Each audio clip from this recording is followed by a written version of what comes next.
وقال تعالى في مقام آخر ذلك الكتاب لا ريب فيه وقال النبي صلى الله عليه وسلم خيركم من تعلم القرآن وعلمه أو كما قال عليه الصلاة والسلام. انتہائی قابل احترام اسٹیج پر رونق افروز حضرات علماء کرام، مشائخ اعظام، بالخصوص ہم سب کے بڑے میرے گھر سے استاذ العلماء، مدرسہ محمودیہ کے قائم مقام صدر المدرسین،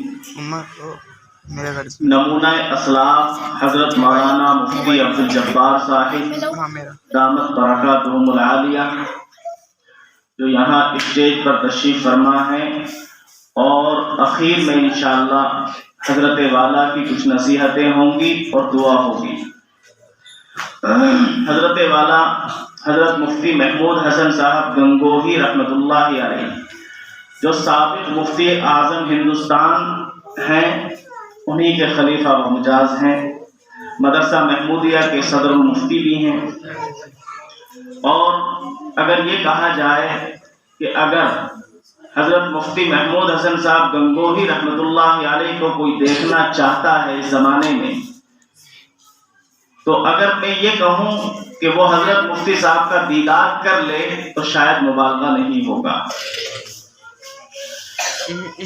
اسی طرح جناب قاری فرید صاحب، جو مدرسہ محمودیہ سروٹ کے بہترین ذی استعداد کامیاب مدرس ہیں، دارالعلوم دیوبند سے فاضل ہیں، نیز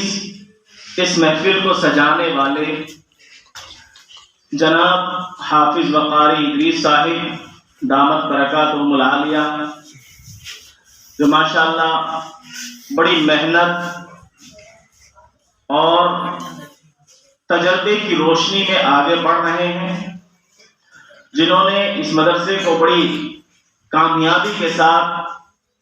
ترقیات کی راہیں ہموار کی ہیں. عالمیت کا کورس بھی چل رہا ہے بچیوں کا، اور اسی کے ساتھ ساتھ آپ دیکھتے ہیں کہ ہر سال جو سالانہ پروگرام ہوتا ہے اس میں کئی بچوں کی دستار بندی ہو جاتی ہے. ان کے ویسے تو کئی سارے مدرسین ہیں، ہر استاد اپنے اعتبار سے محنت کرتا ہے، لیکن جیسا کہ ناظم صاحب نے ابھی اعلان کیا، یہ ایک دعائیہ پروگرام ہے. 2 بچوں کا حفظ مکمل ہوا ہے. ان دونوں بچوں کے استاد جناب مولانا قاری ریحان صاحب ہیں، جو تاولی گاؤں کے رہنے والے ہیں اور مدرسہ محمودیہ سروٹ کے سابق متعلم ہیں.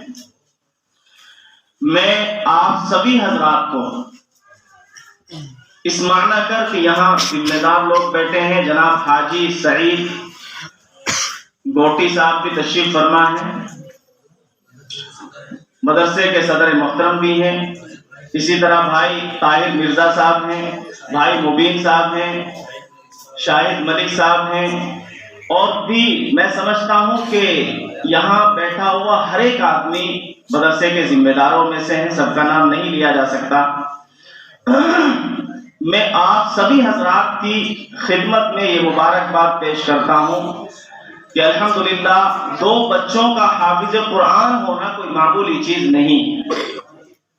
ہر ایک محلے کے آدمی کو جو کسی بھی طریقے سے مدرسے کا معاون ہے اور کسی بھی طریقے سے مدرسے کے ساتھ اس کا تعاون رہتا ہے، اللہ تبارک و تعالی ہر ایک کے کھاتے میں ان کا ثواب پہنچا دے گا. اور مدرسے کے جو اساتذہ ہیں، ذمہ داران ہیں، ان سب کی خدمت میں، ملو پورے والوں کی خدمت میں یہ مبارکباد پیش کر رہا ہوں کہ ماشاءاللہ سبھی کے تعاون سے یہ دونوں بچے حافظ قرآن ہوئے ہیں. کسی نہ کسی اعتبار سے تعاون شامل حال رہتا ہے، تب جا کر کے یہ بچے کامیابیوں کی سیڑھیوں پر پہنچتے ہیں اور حافظ قرآن بنتے ہیں. اور میرے بھائیوں، حافظ قرآن ہونا کوئی معمولی چیز نہیں ہے. دنیا میں نہ جانے کتنی کتابیں ہیں، توریت ہے، انجیل ہے، زبور ہے، اور بھی بہت سے صحیفے ہیں، بہت سے قرآن ہیں، بہت سی کتابیں ہیں، بائبل ہے اور فلاں کتابیں ہیں، لیکن کلام پاک کو اللہ تبارک و تعالی نے معجزے کے طور پر دنیا کے اندر بھیجا ہے۔ اپنے رسول حضرت محمد صلی اللہ علیہ وسلم کے سینہ مبارکہ کے اوپر یہ کلام پاک نازل کیا بطور معجزے کے، اور یہی وجہ ہے کہ دنیا کی جو دیگر کتابیں ہیں کوئی آپ کو ان کا حافظ نہیں ملے گا، لیکن کلام پاک ایک ایسا کلام ہے، دیکھنے کے اعتبار سے اس میں الفاظ بہت ہیں، آیتیں بہت ہیں، بہت موٹا قرآن ہے، لیکن یہ کلام پاک کا معجزہ ہی کہا جائے گا۔ ایک چھوٹا سا بچہ بھی حافظ قرآن ہو جاتا ہے اور اپنے سینے کے اندر اس کو محفوظ کر لیتا ہے۔ 6 سال کے بچے، 8 سال کے بچے، 10 سال کے بچے حافظ قرآن ہو جاتے ہیں، اپنے سینے کے اندر اس کلام پاک کو محفوظ کر لیتے ہیں۔ یہی قرآن ہے جس کے تعلق سے اللہ تبارک و تعالی نے فرمایا ذالک الکتاب لا ریب فیہ، یہ ایسا عظیم الشان کلام ہے۔ اللہ نے ذالک کا اس میں اشارہ استعمال کیا ہے۔ علماء جانتے ہیں کہ یہاں عظیم الشان ہونے کو بیان کرنے کے لیے اللہ تبارک و تعالی نے ذالک کا استعمال کیا ہے۔ اللہ یہ کہنا چاہتا ہے ذالک الکتاب لا ریب فیہ، یہ ایسا عظیم الشان کلام ہے جس میں ذرہ برابر بھی شک و شبہ کی کوئی گنجائش نہیں۔ اسی قرآن کریم کے تعلق سے اللہ تبارک و تعالی نے فرمایا اِنَّا نَحْنُ نَزَّلْنَا الذِّكْرَ وَإِنَّا لَهُ لَحَافِظُونَ، ہاں بلا شبہ ہم ہی نے کلام پاک کو نازل کیا ہے اور ہم ہی اس کی حفاظت کرنے والے ہیں۔ اللہ نے جب زبور کو نازل کیا تب یہ نہیں فرمایا اِنَّا نَحْنُ نَزَّلْنَا الزَّبُورَ وَإِنَّا لَهُ لَحَافِظُونَ، ہاں بلا شبہ ہم ہی نے زبور کو نازل کیا اور ہم ہی اس کی حفاظت کرنے والے ہیں۔ اللہ نے جب توریت کو نازل کیا تب یہ نہیں فرمایا اِنَّا نَحْنُ نَزَّلْنَا التَّوْرَاةَ وَإِنَّا لَهُ لَحَافِظُونَ، بلا شبہ ہم ہی نے توریت کو نازل کیا ہے اور ہم ہی اس کی حفاظت کرنے والے ہیں۔ اللہ نے جب انجیل کو نازل کیا تب یہ نہیں فرمایا اِنَّا نَحْنُ نَزَّلْنَا الْإِنجِيلَ وَإِنَّا لَهُ لَحَافِظُونَ، بلا شبہ ہم ہی نے انجیل کو نازل کیا ہے اور ہم ہی اس کی حفاظت کرنے والے ہیں۔ لیکن یہ ہماری سعادت مندی ہے کہ جب اللہ نے اس امت محمدیہ کو یہ کلام پاک عنایت فرمایا تو اعلان فرما دیا اِنَّا نَحْنُ نَزَّلْنَا الذِّكْرَ وَإِنَّا لَهُ لَحَافِظُونَ، بلا شبہ ہم ہی نے کلام پاک کو نازل کیا ہے اور ہم ہی اس کی حفاظت کرنے والے ہیں۔ آپ دیکھتے ہیں کہ مدارس میں سال میں نہ جانے کتنے بچے حافظ قرآن ہو جاتے ہیں، چھوٹے چھوٹے بچے۔ بظاہر اگر دیکھا جائے تو ان کے گھر والوں کی کوئی حیثیت نہیں، خود ان بچوں کی کوئی حیثیت نہیں، گندے کپڑے پہن کر کے آ جاتے ہیں، چٹائی پر بیٹھ جاتے ہیں، کلام پاک کو رکھتے ہیں، دھیرے دھیرے کر کے ایک رکوع دو رکوع کر کے کلام پاک کو اپنے سینے کے اندر محفوظ کرتے چلے جاتے ہیں۔ میرے بھائیوں، بھلے ہی ان حفاظ کرام کا یہاں دنیا والوں کی نگاہوں میں، کافروں کی نگاہوں میں، غیروں کی نگاہوں میں کوئی بہت بڑا درجہ، بہت بڑا مرتبہ نہ ہو، لیکن اللہ کی نگاہ میں ان کا بہت بڑا مرتبہ ہے۔ اتنا بڑا مرتبہ ہے کہ ہم اور آپ سوچ بھی نہیں سکتے ہیں۔ کلام حدیث شریف کے اندر اللہ کے رسول صلی اللہ علیہ وسلم نے ارشاد فرمایا ہے کہ جب میدان حشر قائم ہوگا، حساب و کتاب ہوگا، ہر ایک آدمی کا حساب و کتاب ہوگا۔ جو جنت میں جانے والے ہیں وہ جنت میں چلے جائیں گے، جو جہنم میں جانے والے ہیں وہ جہنم میں چلے جائیں گے۔ حافظ قرآن کو بلایا جائے گا اور حافظ قرآن سے کہا جائے اقرأ وارتقی ورتل كما كنت ترتل في الدنيا فإن منزلتك عند آخر آية تقرأها، اے حافظ قرآن، تو نے دنیا میں رہ کر اس کلام پاک کو اپنے سینے کے اندر محفوظ کیا، اپنے سینے کے اندر اس قرآن کریم کو محفوظ کیا، آج اور اس پر عمل بھی کیا، آج ہم تمہیں یہ انعام دیتے ہیں کہ جاؤ جنت کے اندر جاؤ، جنت کا دروازہ تمہارے لیے کھلا ہے اور جنت تمہارا انتظار کر رہی ہے۔ اقرا، کلام پاک کی تلاوت کرو، مرتقی اور جنت کے درجات پر چڑھتے چلے جاؤ۔ کما کنت ترتل فی الدنیا، اور جلدی جلدی مت پڑھنا، بلکہ جس طرح تم دنیا میں ٹھہر ٹھہر کر قرآن کریم کی تلاوت کیا کرتے تھے، اسی انداز سے ٹھہر ٹھہر کر قرآن کریم کی تلاوت کرتے جاؤ اور جنت کے درجات پر چڑھتے چلے جاؤ۔ میرے بھائیو، اگر ہم سے یا آپ میں سے کسی سے اللہ یوں کہے کہ جاؤ جنت تمہارا انتظار کر رہی ہے، تو کیا ہم کسی کے بارے میں سوچیں گے؟ نہیں، ہمیں اتنی فرصت ہی کہاں ملے گی، اتنی خوشی ہوگی کہ ہم کسی اور کے بارے میں سوچیں گے ہی نہیں۔ ہم سعادت سمجھیں گے کہ اللہ نے ہمیں جنت عنایت فرما دی اور وہاں کسی کا کوئی نخرہ نہیں چلے گا۔ لیکن قربان جائیے اس حافظ قرآن کے اوپر،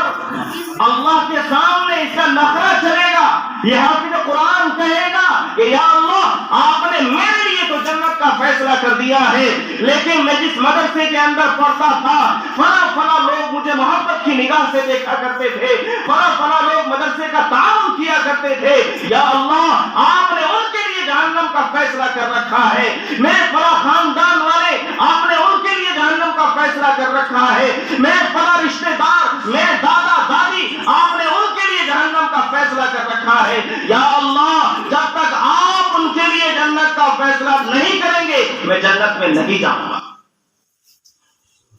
یہ حافظ قرآن وہاں اللہ کے سامنے یہ فریاد کرے گا، پھر اللہ کی جانب سے حکم ہوگا کہ اے حافظ قرآن تم کیا چاہتے ہو؟ حافظ قرآن جواب دے گا کہ یا اللہ آپ فلاں فلاں کا فیصلہ تبدیل فرما دیں، آپ ان کے لیے بھی جنت کا فیصلہ فرما دیں، انشاءاللہ میں ان کے ساتھ جنت میں جاؤں گا۔ اللہ تبارک و تعالیٰ ان کے لیے بھی جنت کا فیصلہ فرما دیں گے، اور وہ سب کے سب لوگ جن کے لیے جہنم کا فیصلہ ہو چکا تھا، اللہ اپنے فیصلے کو تبدیل فرما دیں گے اس حافظ قرآن کی سفارش کی وجہ سے۔ اور جن ماں باپ نے دنیا کا لالچ نہیں کیا، دنیا کی دولت کو ٹھکرا دیا، صرف اور صرف اپنے بچوں کو حافظ قرآن بنایا، حالانکہ وہ بھی چاہتے تو اپنے بچوں کو سے پیسے کموا سکتے تھے، کام پر بھیج سکتے تھے، اور دنیاوی تعلیم بھی ان کو اعلیٰ درجے کی دلوا سکتے تھے، لیکن انہوں نے اللہ کے کلام کو سینے سے لگایا، اللہ کے کلام سے محبت کی اور یہ ٹھان لیا کہ اپنے بچے کو حافظ قرآن بنانا ہے۔ اللہ تبارک و تعالیٰ نے ان کے بچے کو حافظ قرآن بنا دیا، تو اب ان کو کیا صلہ ملے گا؟ ان کا صلہ بیان کرنے سے پہلے میں اس بات کی جانب بھی توجہ دلانا چاہتا ہوں کہ آج کہیں نہ کہیں کسی نہ کسی درجے میں ہمارے بچے، ہمارے نوجوان گمراہی کی طرف جا رہے ہیں۔ اس کی جو بڑی وجہ ہے وہ یہ ہے کہ ہم اپنے بچوں کو بچپن میں سچا پکا مسلمان نہیں بناتے، دینی تعلیم کی طرف ان کی توجہ نہیں دلاتے۔ اگر اسکول میں بھیج رہے ہیں، انگلش میڈیم اسکول میں بھیج رہے ہیں، ہندی میڈیم اسکول میں بھیج رہے ہیں، بہت اچھی بات ہے، لیکن ساتھ ساتھ ان کو سچا پکا مسلمان بھی بنائیں، تاکہ وہ آپ کے بھی کام آئے، آپ کی بھی خدمت کریں اور قوم کی بھی خدمت کریں، قوم کے لیے بھی آگے آئیں۔ اور اگر کبھی اس طرح کے کوئی حالات سامنے آئے کہ ایمان چھوڑنے کا مسئلہ آ جائے اور ایمان سے ہٹنے کا مسئلہ آ جائے، تو ایسے حالات میں ہمارے یہ بچے اپنے ایمان کی بھی حفاظت کریں، اپنے بھائیوں کے ایمان کی بھی حفاظت کریں۔ ہم ان کو ایسا بنائیں، اس لیے کہ چاروں طرف سے نہ جانے ہم لوگ کتنی سازشوں میں گھرے ہوئے ہیں۔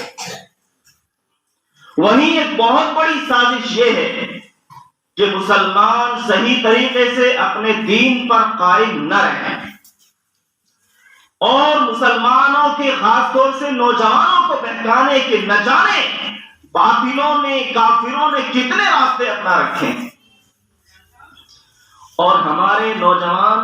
ہمارے بچے گمراہی کی طرف جا رہے ہیں، ذرہ برابر بھی ان کو کوئی پرواہ نہیں۔ اس کا سد باپ کیسے ہوگا؟ ہماری بچیوں کو آپ دیکھ لیں، خاص طور سے جو بچیاں یونیورسٹیز میں، کالجوں میں پڑھ رہی ہیں اور بڑی محنت سے بہت پیسہ خرچ کر کے ان کو کامیاب بنانے کی ماں باپ کوششیں کر رہے ہیں، لیکن ان کے بارے میں رپورٹ یہ ہے ہندوستان سے کئی ہزار نوجوان مسلم بچیاں ایسی ہیں جو اپنا دھرم پریورتن کر چکی ہیں، مرتد ہو چکی ہیں، اپنا مذہب چھوڑ کر کے دوسرے مذہب کے نوجوان سے شادیاں کر چکی ہیں۔ اپنی بچیوں کو بھی دیندار بنانے کی ضرورت ہے۔ کوئی مولوی آپ کو منع نہیں کرتا۔ حضرت مفتی صاحب یہاں پر تشریف فرما ہیں، حضرت مفتی صاحب آپ کو منع نہیں کریں گے، آپ اپنے بچوں کو اعلیٰ تعلیم دلائیں، اعلیٰ درجے کی تعلیم دلائیں، آپ اپنے بچوں کو بڑا افسر بنائیں، ڈاکٹر بنائیں، MBBS بنائیں، MD بنائیں، آپ IAS کی ان کو تعلیم دیں، آپ جو چاہیں اس کو بنائیں، لیکن علماء چیخ چیخ کر یہ کہتے ہیں کہ آپ سب سے پہلے سچا پکا مسلمان بنا لیجیے، ورنہ لاکھوں روپے آپ ان بچوں کے اوپر خرچ کریں گے، جیسے ہی یہ بچے کامیاب ہوں گے، شادی ہو جائے گی، نہ یہ آپ کے کام کے رہیں گے نہ قوم کے کام کے رہیں گے، نہ آپ کی خدمت کریں گے نہ سچے پکے مسلمان بن کر کے رہیں گے۔ تو ضرورت اس چیز کی ہے کہ بچپن سے ہی بچوں کو دینی تعلیم دلائیں، اسلامی تعلیم دلائیں، دینیات ان کو پڑھایا جائے۔ آپ اسکول میں بھی بھیجتے رہیں، ساتھ ساتھ اس طرح کے جو مدارس ہیں محلوں میں، خاص طور سے ان کا یہی کام ہوتا ہے کہ جو اسکول میں جانے والے بچے ہیں ان پر بھی توجہ دی جائے، جو چھوٹے چھوٹے ناظرے کے قرآن کریم، ناظرہ قرآن کریم پڑھنے والے، قاعدہ پڑھنے والے جو بچے ہیں ان پر خاص طور سے توجہ دی جائے۔ اور ماشاءاللہ جناب قاری ادریس صاحب اس فریضے کو بحسن خوبی انجام دیتے آ رہے ہیں سال ہر سال سے۔ کسی شاعر نے کہا ہے تم شوق سے کالج میں پڑھو، پارک پہ ٹہلو، جائز ہے غباروں پہ اڑو، چرخ پہ جھولو، مگر ایک سخن بندہ عاجز کی رہے یاد، اللہ کو اور اپنی حقیقت کو نہ بھولو۔ ہمیں اللہ نے اپنی عبادت کے لیے، اپنی فرما برداری کے لیے پیدا کیا ہے۔ وَمَا خَلَقْتُ الْجِنَّ وَالْإِنسَ إِلَّا لِيَعْبُدُونَ، اللہ نے کلام پاک میں فرما دیا اور میں نے انسانوں کو اور جناتوں کو محض اپنی عبادت کے لیے پیدا کیا ہے۔ تو میرے بھائیوں، آج یہ طے کر لیں کہ ہم اپنے بچوں کو دنیاوی تعلیم بھی ضرور دلائیں گے، حالات کا تقاضا ہے، ہر محکمے میں ہمارے بچے ہونے چاہیے، لیکن ساتھ ساتھ سب سے پہلے آپ ان کو پکا سچا مسلمان بنا لیں اور حافظ قرآن بنا لیں۔ اور آج یہ بات روز روشن کی طرح عیاں ہو چکی ہے، بہت سے لوگ اس پر ریسرچ کر چکے ہیں کہ جو بچہ کلام پاک کو اپنے سینے کے اندر محفوظ کر لیتا ہے، حافظ قرآن بن جاتا ہے، اب کسی بھی لائن میں اس کو ڈالا جائے انشاءاللہ وہ فیل نہیں ہوگا، کامیاب ہوتا چلا جائے گا۔ اس لیے کہ جو بچہ اتنی موٹی کتاب ہے اس کو رکھ کر اپنے سینے میں محفوظ کر سکتا ہے، بھلا دنیا کی کون سی کتاب کو وہ رکھ نہیں سکتا اور کون سی کتاب کو وہ یاد نہیں کر سکتا۔ بلکہ بہت سے انسٹیٹیوٹ ایسے بنے ہوئے ہیں، بہت سے ادارے اس طرح کے ہیں جو صرف حافظ قرآن بچوں ہی کو اپنے یہاں لیتے ہیں۔ ان کا یہ کہنا ہے کہ ہم نے اس پر تجربہ کیا ہے کہ جو بچے حافظ قرآن ہو جاتے ہیں نیٹ کے امتحان میں بھی اعلیٰ نمبرات حاصل کرتے ہیں، IAS IPS کے ایگزام میں بھی اعلیٰ نمبرات حاصل کر رہے ہیں، بہت آگے بڑھ رہے ہیں۔ تو بچے کے اندر، بچے کے سینے میں اگر کلام پاک محفوظ ہو جائے گا انشاءاللہ پوری زندگی آپ کے بھی تابعدار رہیں گے اور قوم کے بھی خادم بن کر کے رہیں گے۔ تو آج یہ طے کر لیں کہ انشاءاللہ ہم اپنے تمام بچوں کو سب سے پہلے حافظ قرآن بنائیں گے اور اس کے بعد انشاءاللہ جس لائن میں آپ اس کو ڈالنا چاہتے ہیں یا جس لائن میں اس کی دلچسپی ہے آپ اسی لائن میں بے فکر ہو کر کے اس کو ڈالیں، اللہ تبارک و تعالیٰ کامیابی عنایت فرمائے۔ یہ تو دنیاوی کامیابی ہوگی، اخروی کامیابی یہ ہے کہ کل قیامت میں اللہ کے رسول صلی اللہ علیہ وسلم نے ارشاد فرمایا کہ جس حافظ قرآن کے والدین نے دنیا کا کوئی لالچ نہیں کیا بلکہ اپنے بچے کو حافظ قرآن بنایا، اللہ تبارک و تعالیٰ کل حافظ قرآن کے والدین کو یہ انعام عطا فرمائیں گے کہ ان کو ایسا تاج پہنائیں گے جس کی روشنی سورج کی روشنی سے بھی زیادہ تیز ہوگی، اور حدیث میں آتا ہے ایسا محسوس ہوگا گویا کہ سورج ان کے گھر کے اندر طلوع ہوا، ایسا شاندار چمکدار تاج ہوگا۔ لوگ آپس میں پوچھیں گے ارے بھائی یہ کون آدمی ہے جس کا اتنا زیادہ اعزاز و اکرام ہو رہا ہے؟ یعنی جنت تو اللہ تبارک و تعالیٰ دیں گے ہی دیں گے، اسی کے ساتھ ساتھ دنیا والوں کی نگاہوں میں، اس لیے کہ وہاں اولین و آخرین سب جمع ہوں گے، ہمارے آباء و اجداد بھی وہاں ہوں گے، ہماری اولادیں بھی وہاں ہوں گی، ہماری خود کی نسلیں، ہمارے آباء و اجداد کی نسلیں بھی وہاں ہوں گی، اور جتنے بھی انبیاء ہیں، جتنے بھی صحابہ ہیں، جتنے بھی اولیاء اللہ ہیں، وہ سارے کے سارے وہاں پر موجود ہوں گے، جتنے بھی دنیا والے عہدیدار ہیں وہ سارے کے سارے وہاں پر موجود ہوں گے۔ یعنی جب سے یہ دنیا بنی ہے جب تک یہ دنیا رہے گی سارے کے سارے لوگ وہاں اس میدان کے اندر موجود رہیں گے۔ اس میدان میں جب اس حافظ قرآن کے والد کو تاج پہنایا جائے گا لوگ آپس میں سوال کریں گے ارے بھائی یہ کون آدمی ہے جس کا اللہ کی جانب سے اتنا زیادہ احساس ہو رہا ہے؟ لوگ جواب دیں گے ارے بھائی اس نے اپنے بچے کو حافظ قرآن بنایا تھا، اسی کا صلہ مل رہا ہے، اسی کا اللہ تبارک و تعالیٰ بدلہ عنایت فرما رہے ہیں۔ تو آج اس محفل میں یہ طے کر لیں کہ انشاءاللہ ہم اپنے بچوں کو حافظ قرآن بنائیں گے کہ نہیں بنائیں گے؟ ہاتھ اٹھا کر کے بتائیں انشاءاللہ اور ہمیشہ اپنی زندگی کے اندر یہ طے کر لیں کہ ہمیشہ ہمیں مدارس کا تعاون کرنا ہے، ہمیں حفاظ کرام کو محبت کی نگاہ سے دیکھنا ہے، اور جتنا بھی ہم سے ہو سکے ان کا تعاون کرنا ہے۔ اللہ تبارک و تعالی ہم سب کو کہنے سننے سے زیادہ عمل کرنے کی توفیق نصیب فرمائے۔ وآخر دعوانا الحمدللہ رب العالمین۔